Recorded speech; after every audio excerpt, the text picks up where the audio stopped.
በሰሜን ምስራቅ እዝ ዋና አዛዥ ሌተናር ጀነራል አሰፋ ቸኮል የተመራ ልዑክ ቡድን አምዶር ከተማ መግባቱ ተገለጸ።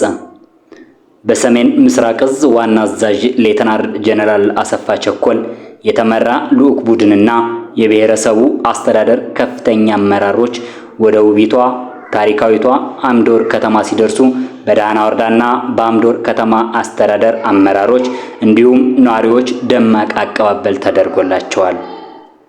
በመድረኩም ሁላችንም ለሰላም ዘብ እንቆማለን በሚል መልእክት በአምዶር ከተማ በሰላም ጉዳይ ውይይት ተካሂዷል።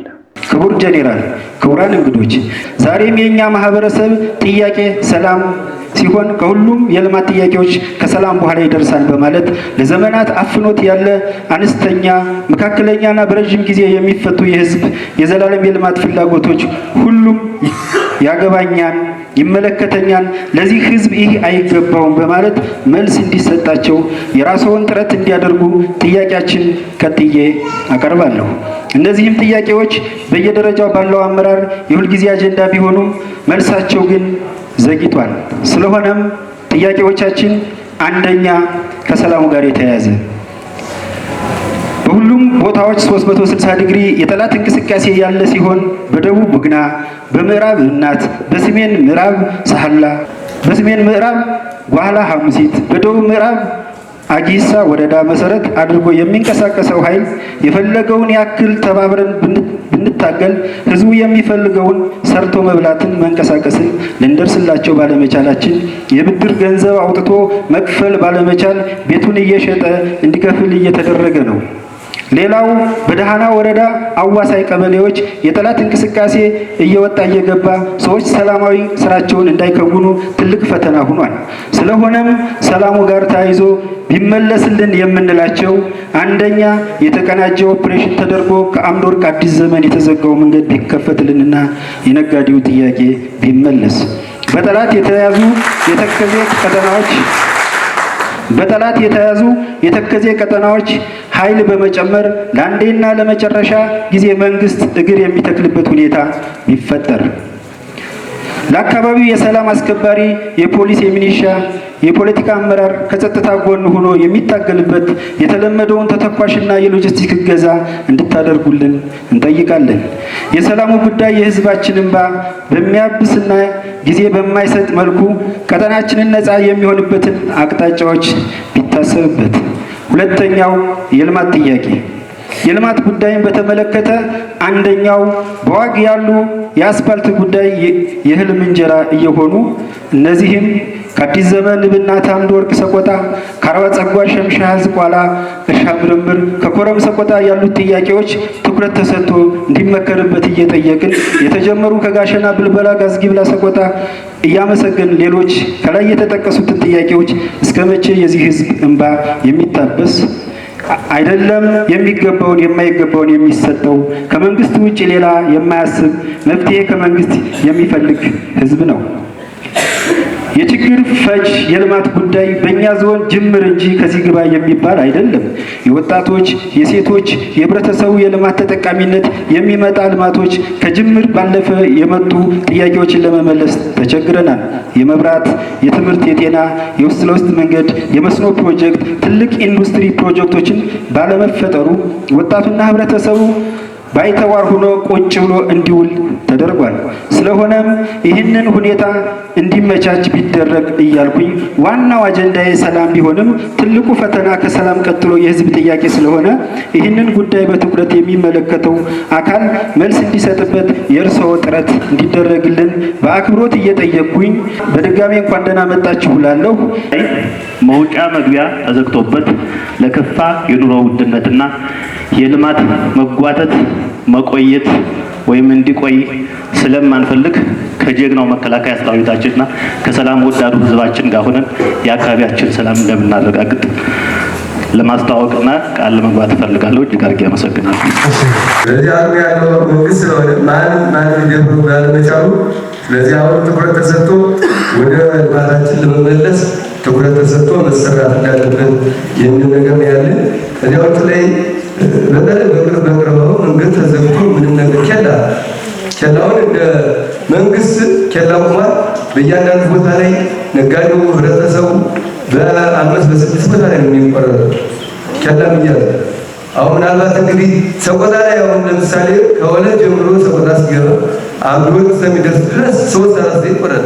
ለምን? አንድ ዞን ተቀምጠን አንድ ወረዳ ተቀምጦ አንድ መኪና ከአሸባሪ ውጭ እየሆነ ነው ያለው። መንግስት አሁን ልክ አሸባሪ ሆነን እያለ መንግስት ደግሞ ትኩረት ሰጥቶ ኬላ ይነሳል እየተባለ ነው። እስካሁን መመሪያ እየተነገረ ነው ያለው። እስካሁን አልተነሳም። እነዚህ ከባድ ችግሮች አሉ።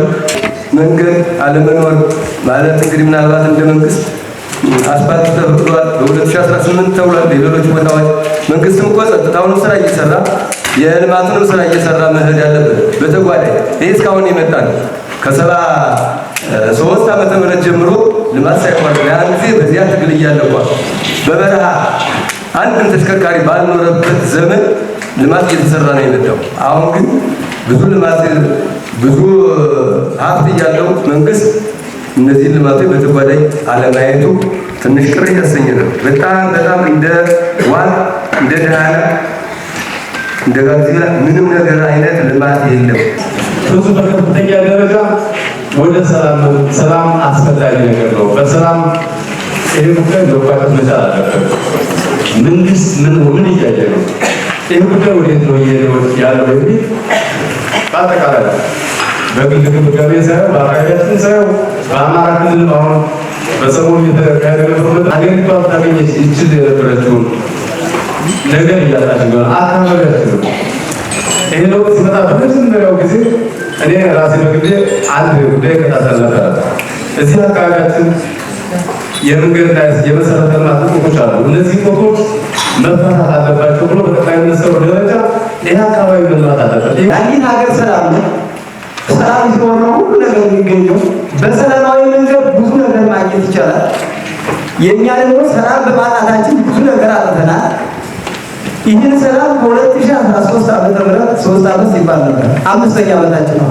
እረፍት የሌለው ልማት የሌለው ሰላምን ያላገኘን በሰቆቃ ውስጥ የምንገኝ ህዝቦች ማለት እኛ ነው። ይህ ህዝብ ባለበት ደግሞ እናንተ ይሄን ህዝብን እንባ ልታብሱልን፣ ልታጠናክሩልን፣ ልታግዙልን ይገባል። የብሔረሰብ አስተዳደራችን ላይ የሚታዩ አንዳንድ የህዝቡን አንድነት የሚፈታተኑ ነገሮች አልፎ አልፎ ሲንጸባረቁ እናያለን በየመድረኩ። እነዚህ ነገሮች እውነት ለመነጋገር ከጊዜ ወደ ጊዜ እየቀነሱ መጥተዋል። የዛሬ 3 ዓመት 4 ዓመት በተለይ 2016 አካባቢ የነበረው ያው የምታውቁት ነው። ክቡር ጀነራል በሰቆጣ ላይ መድረክ በመሩበት አይተውታል። ሙቀቱ ግለቱ ማለት ነው። አሁን ባለው ሁኔታ ከመቼውም ጊዜ በላይ የአመራሩ አንድነት እየተጠናከረ፣ የህዝቡ አንድነት እየተጠናከረ የበለጠ ደግሞ ጠላቴ ነው ብሎ ባመነው ኃይል ላይ አንድ ሆኖ ተደራጅቶ አካባቢ እየጠበቀ ይገኛል። ይሄ ተጠናክሮ መቀጠል አለበት ብዬ ነው የማስበው። የዋግ ማህበረሰብ በታሪክም በቋንቋ በማንነትም በማንኛውም ሶሺዮሎጂ መለኪያ አንድ ነው። ምንም የሚለየው ነገር የለም። በዚህ ልዩነት የለም። ስለዚህ አንድ ጫፍ ላይ ያለ የዋግ አርሶ አደርና ሌላ ጫፍ ያለው ዋግ አርሶ አደር በባህልም በአኗኗር ምንም ልዩነት የለም። ማንነቱም ታሪኩም ባህሉም እንደዚሁ የተለየ ነገር የለም። ብሔረሰብ አስተዳደሩ አመራር ግን ምንድነው ሸቀጥ አላጋር እየወጣ የማህበረሰቡን ኑሮ ውድነት እያባባሰ ስለሆነ ምርት ከብሔረሰቡ አስተዳደር እንዳይወጣ ለተወሰነ ጊዜ እናግድ ወይ አካባቢ እንዳይሄድ።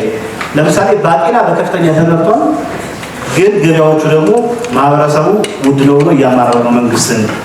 ምስር ተመርቷል፣ ግን ውድ እየሆነ ነው። ስለዚህ ምርት ከሞላ ጎደል የአካባቢ ማህበረሰብ ቢቀልብና የተረፈው ሌላ አካባቢ ቢሄድ የሚል ቀና የሆነ ውሳኔ የብሔረሰብ አስተዳደሩ የንግድ ቁጥጥር ኮሚቴው በዚህ መንገድ ወስኗል።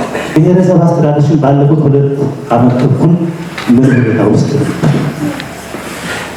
ከሌሎች ጋር ሲነጻጸር እንዴት አለፈ? ለመናገር ከጎጃም ጋር ከሰሜን ወሎ ጋር ከሰሜን ጎንደር ከሸዋ ጋር ካነጻጸራቸው የኛን ብሔረሰብ አስተዳደር ፈጣሪ እንዲመሰገንበት ነው። አንጻራዊ ሰላም ያለበት ነው። አንጻራዊ ሰላም አለ ማለት ግን እዚህ ቦታ ላይ የትም ቦታ ያለው ጽንፈኛ ኃይል እና የጽንፈኝነት አመለካከትና ድርጊቶቹ አልተፈጸሙም ማለት አይደለም።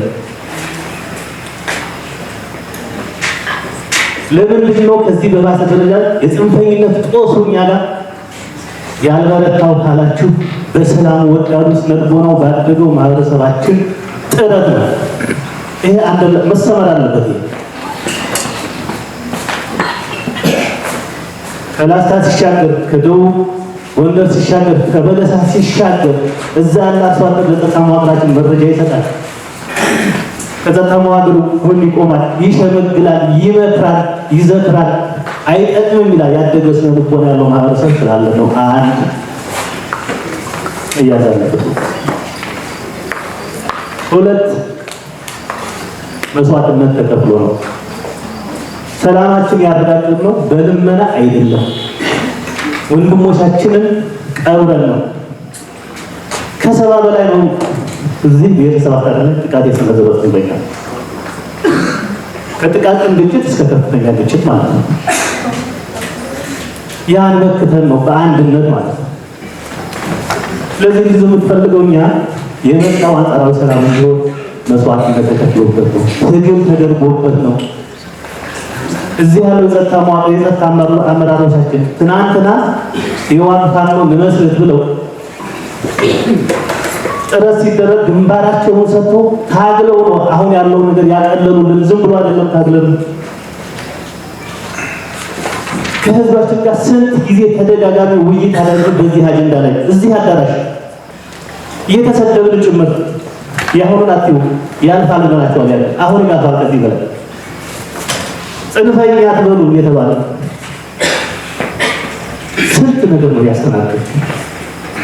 ዝም ብሎ የመጣ ትግል አድርግ የፖለቲካ ትግል ከፍተኛ የሆነ ከመጀመሪያው ጀምሮ ከፖለቲካ ጎን ለጎን ይሄው አሉ የትግል ጓደኞችን የክልሉ ሙሉ የአመራርና ጸጥታ መዋቅር ችግር ውስጥ በገባበት ጊዜ ምን እናድርግ ብለን ቁጭ ብለን ተነጋግረን የዞን ሰላም አስከባሪ መስጠን ቁልፍ ቦታዎችን አስይዘን መስዋዕትነት ብለን ነው ሰላማችን ያረጋገጥነው። መፍትሄው አሁንም ጽንፈኛው በሰላም ማስገባት አንድ ቁጥር፣ ሁለት ቁጥር እንድመታ እና የማስገባት በሰላም የመጨረስ ቀጥሎ መምታት፣ ቀጥሎ ቅድም እንዳልኳችሁ ሊያስተዳድር አይችልም። ጥይትም ቢመጣ መሸጥ ነው የሚፈልገው ቀድሞ ይሄን ጉዳይ የያዘ ነውና ለዚህ በጋራ ሆነን እንታገል፣ እንዘጋጅ። ለሰላሙ ጦር ብቻ ሳይሆን ሁሉም ይዘጋጅ። ጦር ደግሞ ጉዳዩን ይዋጣ። ሰላም አስከባሪ ፖሊሱ፣ ወታደሩ ሁሉም በጋራ አድርገን አሁን እየሰበሰብን እየመጣ ነው። እኛም ትንሽ ለጠብ በላይ ነው የተለጠፍነው። እየሰበሰብን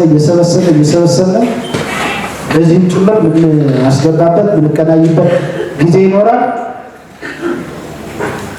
የሰጣችሁን አሳይመንት ተቀብለናል። ስላዳመጣችሁን እጅግ በጣም አመሰግናለሁ።